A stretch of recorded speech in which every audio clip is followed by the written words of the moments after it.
Hello everyone, আসসালামু আলাইকুম। আজকে আমি আপনাদের সাথে শেয়ার করছি সম্পূর্ণ ঘরোয়াভাবে কিভাবে খুব সহজে ভ্যানিলা কেক তৈরি করা যায়।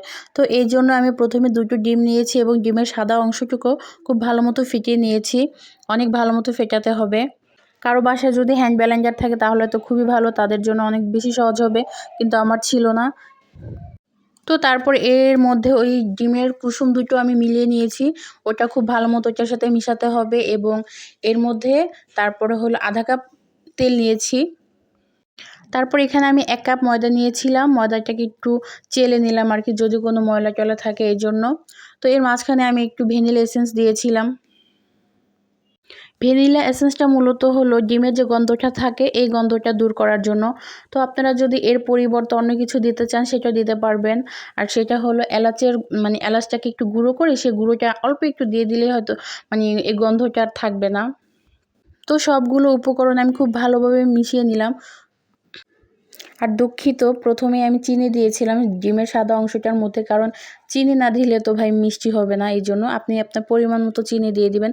তারপর এরকম একটি পাত্রের মধ্যে আপনি অন্য কোনো পাত্র ইউজ করতে পারেন। আমি আমার বাসায় নর্মাল যে কাগজ ছিল সেটা কেটে আমি এখানে বসিয়ে দিলাম।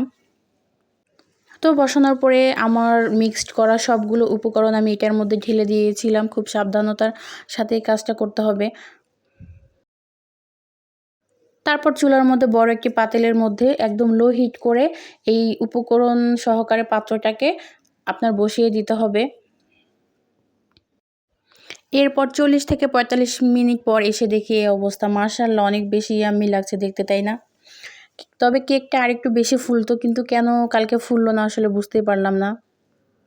হয়তোবা মেজারমেন্টে কোনো ঝামেলা হয়েছিল। আসলে কেক বানানোর প্রধান টেকনিকটাই হলো সঠিক পরিমাণটা করা। আসলে সঠিক পরিমাণ যদি হয় তাহলে আপনার কেকটা একদম খুব ভালো মতো হবে, ফুলবে আর কি। আরেকটু ফুলতো এই কেকটা। কিন্তু মাশাআল্লাহ খেতে অনেক বেশি সুস্বাদু হয়েছিল। এখন একটা সত্যি কথা বলি, এই কেকটা আসলে আমি বানাই নাই। আমার ছোট বোন বানিয়েছিল, ওর জামাইয়ের জন্মদিন ছিল আর কি কালকে।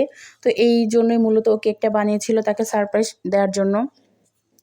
কিন্তু ও আসার আগেই আমরা আসলে কেকটা কেটে ফেলেছিলাম। আমাদের ধৈর্য হচ্ছিল না আর। তবে ইনশাআল্লাহ আমি সামনে নিজে কেক বানাবো এবং আপনাদের সাথে সেটা শেয়ার করব। এই কেক বানানোর প্রক্রিয়াটা কি আপনাদের কাছে খুবই কঠিন লেগেছে? আমার কাছে তো একদমই না। আমি আগে অনেক বেশি কঠিন মনে করতাম এইসব কাজ। তো সবাই একবার হলে ট্রাই করে দেখবেন, অবশ্যই অনেক বেশি ভালো লাগবে আশা করছি। আসলে বাইরের কেনা কেকের থেকে বাসার এই কেকটা খাওয়া আমাদের স্বাস্থ্যের জন্য খুবই উপকার। ভিডিওটি যদি আপনাদের কাছে একটু হলেও ভালো লেগে থাকে তাহলে কি লাইক, কমেন্ট এবং একটু শেয়ার করে দিবেন প্লিজ। সবাই অনেক বেশি ভালো থাকবেন। আমার পরিবারের জন্য সবাই দোয়া করবেন। আল্লাহ হাফেজ।